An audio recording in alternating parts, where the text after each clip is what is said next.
کہ گویا عنقریب بجلی ان کی بصارت اچک لے جائے گی۔ جب ذرا کچھ روشنی انہیں محسوس ہوتی ہے تو اس میں کچھ دور چل لیتے ہیں، اور جب ان پر اندھیرا چھا جاتا ہے تو کھڑے ہو جاتے ہیں۔ اللہ چاہتا تو ان کی سماعت اور بصارت بالکل ہی سلب کر لیتا۔ یقیناً وہ ہر چیز پر قادر ہے۔ لوگوں، بندگی اختیار کرو اپنے اس رب کی جو تمہارا اور تم سے پہلے جو لوگ ہو گزرے ان سب کا خالق ہے۔ تمہارے بچنے کی توقع اسی صورت سے ہو سکتی ہے، وہی تو ہے جس نے تمہارے لیے زمین کا فرش بچھایا، آسمان کی چھت بنائی، اوپر سے پانی برسایا اور اس کے ذریعے سے ہر طرح کی پیداوار نکال کر تمہارے لیے رزق بہم پہنچایا۔ بس جب تم یہ جانتے ہو تو دوسروں کو اللہ کا مد مقابل نہ ٹھہراؤ، اور اگر تمہیں اس امر میں شک ہے کہ یہ کتاب جو ہم نے اپنے بندے پر اتاری ہے یہ ہماری ہے یا نہیں، تو اس کی مانند ایک ہی صورت بنا لو، اپنے سارے ہم نواؤں کو بلا لو، ایک اللہ کو چھوڑ کر باقی جس کی چاہو مدد لے لو۔ اگر تم سچے ہو تو یہ کام کر کے دکھاؤ، لیکن اگر تم نے ایسا نہ کیا اور یقیناً کبھی نہیں کر سکتے تو ڈرو اس آگ سے جس کا ایندھن بنیں گے انسان اور پتھر، جو مہیا کی گئی ہے منکرین حق کے لیے۔ اور اے پیغمبر صلی اللہ علیہ وآلہ وسلم، جو لوگ اس کتاب پر ایمان لے آئیں اور اس کے مطابق اپنے عمل درست کر لیں، انہیں خوشخبری دے دو کہ ان کے لیے ایسے باغ ہیں جن کے نیچے نہریں بہتی ہوں گی۔ ان باغوں کے پھل صورت میں دنیا کے پھلوں سے ملتے جلتے ہوں گے۔ جب کوئی پھل انہیں کھانے کو دیا جائے گا تو وہ کہیں گے کہ ایسے ہی پھل اس سے پہلے دنیا میں ہم کو دیے جاتے تھے۔ ان کے لیے وہاں پاکیزہ بیویاں ہوں گی اور وہ وہاں ہمیشہ رہیں گے۔ ہاں، اللہ اس سے ہرگز نہیں شرماتا کہ مچھر یا اس سے بھی حقیر تر کسی چیز کی تمثیلیں دے۔ جو لوگ حق بات کو قبول کرنے والے ہیں وہ انہی تمثیلوں کو دیکھ کر جان لیتے ہیں کہ یہ حق ہے جو ان کے رب ہی کی طرف سے آیا ہے، اور جو ماننے والے نہیں ہیں وہ انہیں سن کر کہنے لگتے ہیں کہ ایسی تمثیلوں سے اللہ کو کیا سروکار۔ اس طرح اللہ ایک ہی بات سے بہتوں کو گمراہی میں مبتلا کر دیتا ہے اور بہتوں کو راہ راست دکھا دیتا ہے، اور گمراہی میں وہ انہی کو مبتلا کرتا ہے جو فاسق ہیں، اللہ کے عہد کو مضبوط باندھ لینے کے بعد توڑ دیتے ہیں۔ اللہ نے جسے جوڑنے کا حکم دیا ہے اسے کاٹتے ہیں اور زمین میں فساد برپا کرتے ہیں۔ حقیقت میں یہی لوگ نقصان اٹھانے والے ہیں۔ تم اللہ کے ساتھ کفر کا یہ رویہ کیسے اختیار کرتے ہو؟ حالانکہ تم بے جان تھے، اس نے تم کو زندگی عطا کی، پھر وہی تمہاری جان سلب کرے گا، پھر وہی تمہیں دوبارہ زندگی عطا کرے گا، پھر اسی کی طرف تمہیں پلٹ کر جانا ہے۔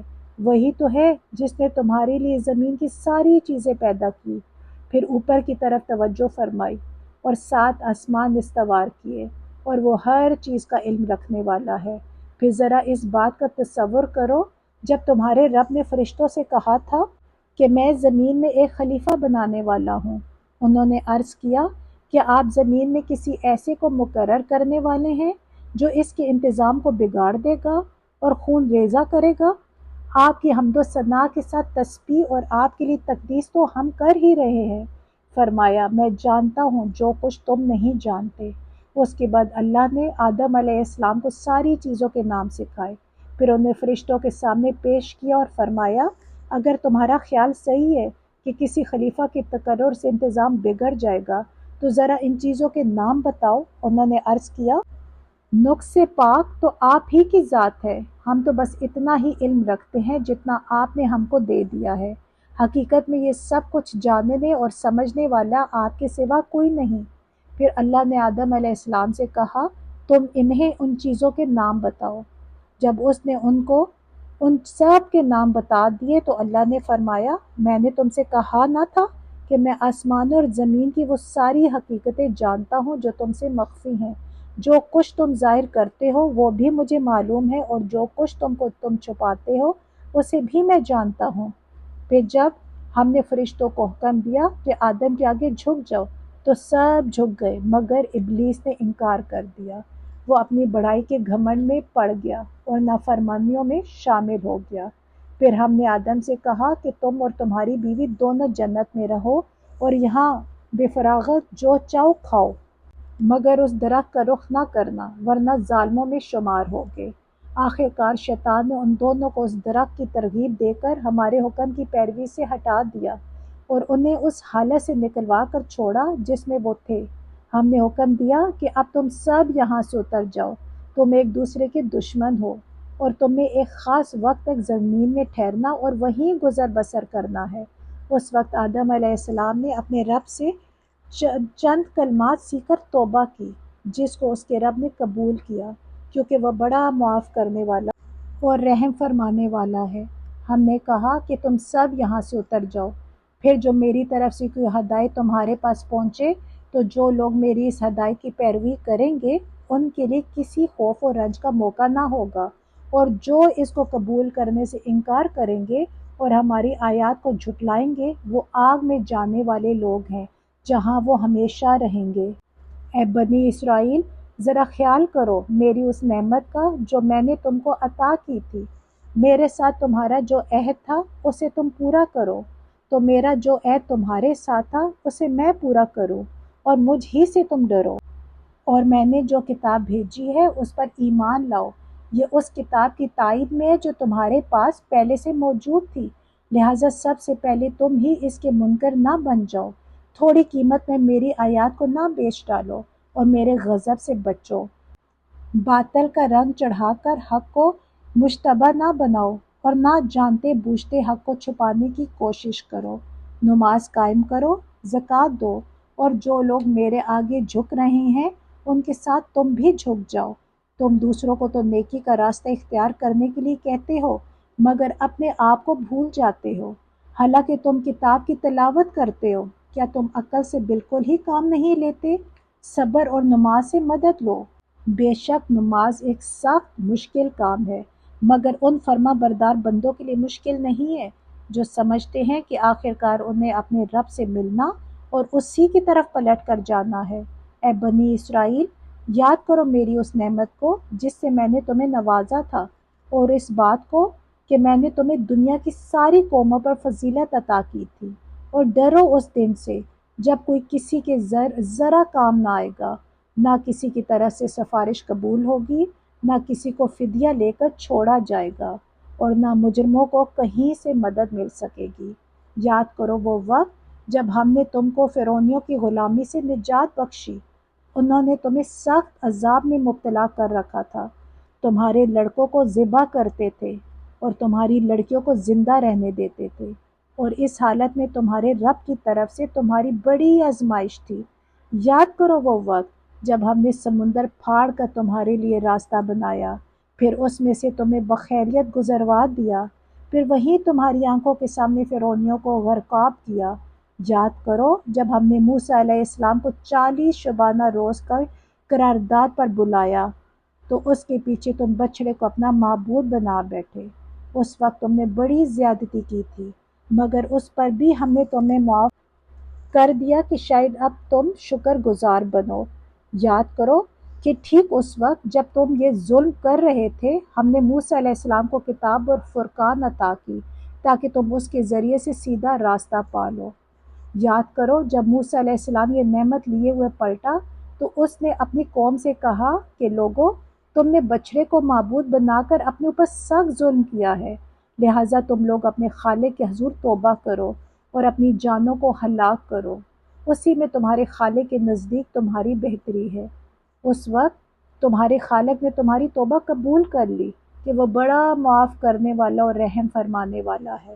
یاد کرو جب تم نے موسیٰ علیہ السلام سے کہا تھا کہ ہم تمہارے کہنے کا ہرگز یقین نہ کریں گے جب تک کہ اپنی آنکھوں سے اعلانیہ خدا کو تم سے کلام کرتے نہ دیکھ لیں۔ اس وقت تمہارے دیکھتے دیکھتے ایک زبردست صاعقے نے تم کو آ لیا، تم بے جان ہو کر گر چکے تھے، مگر پھر ہم نے تم کو جلا اٹھایا، شاید کہ اس احسان کے بعد تم شکر گزار بن جاؤ۔ ہم نے تم پر ابر کا سایہ کیا، من و سلوہ کی غذا تمہارے لیے فراہم کی، اور تم سے کہا کہ یہ جو پاک چیزیں ہم نے تمہیں بخشی ہیں انہیں کھاؤ، مگر تمہارے اسلاف نے جو کچھ کیا وہ ہم پر ظلم نہ تھا بلکہ انہوں نے آپ اپنے ہی پر ظلم کیا۔ پھر یاد کرو جب ہم نے کہا تھا کہ یہ بستی جو تمہارے سامنے ہے اس میں داخل ہو جاؤ، اس کی پیداوار جس طرح چاہو مزے سے کھاؤ، مگر بستی کے دروازے میں سجدہ ریز ہوتے ہوئے داخل ہونا اور کہتے جانا حطۃ حطۃ، ہم تمہاری خطاؤں سے درگزر کریں گے اور نیکوکاروں کو مزید فضل و کرم سے نوازیں گے۔ مگر جو بات کہی گئی تھی، ظالموں نے اسے بدل کر کچھ اور کر دیا۔ آخر کار ہم نے ظلم کرنے والوں پر آسمان سے عذاب نازل کیا، یہ سزا تھی ان نافرمانیوں کی جو وہ کر رہے تھے۔ یاد کرو جب موسیٰ علیہ السلام نے اپنی قوم کے لیے پانی کی دعا کی تو ہم نے کہا کہ فلاں چٹان پر اپنا عصا مارو، چنانچہ اس سے 12 چشمے پھوٹ نکلے، اور ہر قبیلے نے جان لیا کہ کون سی جگہ اس کے پانی لینے کی ہے۔ اس وقت یہ ہدایت کر دی گئی تھی کہ اللہ کا دیا ہوا رزق کھاؤ پیو اور زمین میں فساد نہ پھیلاتے پھرو۔ یاد کرو جب تم نے کہا تھا کہ اے موسیٰ علیہ السلام، ہم ایک ہی طرح کے کھانے پر صبر نہیں کر سکتے، اپنے رب سے دعا کرو کہ ہمارے لیے زمین کی پیداوار، ساگ، ترکاری، کھیرا، ککڑی، گھیوں، لہسن، پیاز، دال وغیرہ پیدا کرے۔ تو موسیٰ علیہ السلام نے کہا، کیا ایک بہتر چیز کی بجائے تم ادنیٰ درجے کی چیزیں لینا چاہتے ہو؟ اچھا، کسی شہری آبادی میں جا رہو، جو کچھ تم مانگتے ہو وہاں مل جائے گا۔ آخر کار نوبت یہاں تک پہنچی کہ ذلت اور خواری اور پستی اور بدحالی ان پر مسلط ہو گئی اور وہ اللہ کے غضب میں گھر گئے۔ یہ نتیجہ تھا اس کا کہ وہ اللہ کی آیات سے کفر کرنے لگے اور پیغمبروں کو ناحق قتل کرنے لگے۔ یہ نتیجہ تھا ان کی نافرمانیوں کا اور اس بات کا کہ وہ حدود شرع سے نکل جاتے تھے۔ یقین جانو کہ نبی عربی صلی اللہ علیہ وآلہ وسلم کو ماننے والے ہوں یا یہودی، عیسائی ہوں یا صابی، جو بھی اللہ اور روز آخر پر ایمان لائے گا اور نیک عمل کرے گا، اس کا اجر اس کے رب کے پاس ہے اور اس کے لیے کسی خوف و رنج کا موقع نہیں ہے۔ یاد کرو وہ وقت جب ہم نے طور کو تم پر اٹھا کر تم سے پختہ عہد لیا تھا اور کہا تھا کہ جو کتاب ہم تمہیں دے رہے ہیں اسے مضبوطی کے ساتھ تھامنا اور جو احکام و ہدایات اس میں درج ہیں انہیں یاد رکھنا۔ اسی ذریعے سے توقع کی جا سکتی ہے کہ تم تقویٰ کی روش پر چل سکو گے، مگر اس کے بعد تم اپنے عہد سے پھر گئے۔ اس پر بھی اللہ کے فضل اور اس کی رحمت نے تمہارا ساتھ نہ چھوڑا، ورنہ تم کبھی کے تباہ ہو چکے ہوتے۔ پھر تمہیں اپنی قوم کے ان لوگوں کا قصہ تو معلوم ہی ہے جنہوں نے سبت کا قانون توڑا تھا۔ ہم نے انہیں کہہ دیا کہ بندر بن جاؤ اور اس حال میں رہو کہ ہر طرف سے تم پر دھتکار پھٹکار پڑے۔ اس طرح ہم نے ان کے انجام کو اس زمانے کے لوگوں اور بعد کی آنے والی نسلوں کے لیے عبرت اور ڈرنے والوں کے لیے نصیحت بنا کر چھوڑا۔ پھر وہ واقعہ یاد کرو جب موسیٰ علیہ السلام نے اپنی قوم سے کہا کہ اللہ تمہیں ایک گائے ذبح کرنے کا حکم دیتا ہے۔ کہنے لگے، کیا تم ہم سے مذاق کرتے ہو؟ موسیٰ علیہ السلام نے کہا، میں اس سے خدا کی پناہ مانگتا ہوں کہ جاہلوں کی سی باتیں کروں۔ بولے، اچھا، اپنے رب سے درخواست کرو کہ وہ ہمیں اس گائے کی کچھ تفصیل بتائے۔ موسیٰ علیہ السلام نے کہا، اللہ کا ارشاد ہے کہ وہ ایسی گائے ہونی چاہیے جو نہ بوڑھی ہو نہ بچیا، بلکہ اوسط عمر کی ہو، لہٰذا جو حکم دیا جاتا ہے اس کی تعمیل کرو۔ پھر کہنے لگے، اپنے رب سے یہ اور پوچھ دو کہ اس کا رنگ کیسا ہو۔ موسیٰ علیہ السلام نے کہا، وہ فرماتا ہے زرد رنگ کی گائے ہونی چاہیے جس کا رنگ ایسا شوخ ہو کہ دیکھنے والوں کا جی خوش ہو جائے۔ پھر بولے، اپنے رب سے صاف صاف پوچھ کر بتاؤ کیسی گائے مطلوب ہے، ہمیں اس کا تعین میں اشتباہ ہو گیا ہے، اللہ نے چاہا تو ہم اس کو پتہ پا لیں گے۔ موسیٰ علیہ السلام نے جواب دیا، اللہ کہتا ہے کہ وہ ایسی گائے ہے جس سے خدمت نہیں لی جاتی، نہ زمین جوتتی ہے نہ پانی کھینچتی ہے، صحیح سالم اور بے داغ ہے۔ اس پر وہ پکار اٹھے کہ ہاں، اب تم نے ٹھیک پتہ بتایا۔ پھر انہوں نے اسے ذبح کیا، ورنہ وہ ایسا کرتے معلوم نہ ہوتے تھے۔ اور تمہیں یاد ہے وہ واقعہ جب تم نے ایک شخص کی جان لی تھی، پھر اس کے بارے میں جھگڑنے اور ایک دوسرے پر قتل کا الزام تھوپنے لگے تھے، اور اللہ نے فیصلہ کر لیا تھا جو کچھ تم چھپاتے ہو اسے کھول کر رکھ دے گا۔ اس وقت ہم نے حکم دیا کہ مقتول کی لاش کو اس کے ایک حصے سے ضرب لگاؤ۔ دیکھو اس طرح اللہ مردوں کو زندگی بخشتا ہے اور تمہیں اپنی نشانیاں دکھاتا ہے تاکہ تم سمجھو، مگر ایسی نشانیاں دیکھنے کے بعد بھی آخرکار تمہارے دل سخت ہو گئے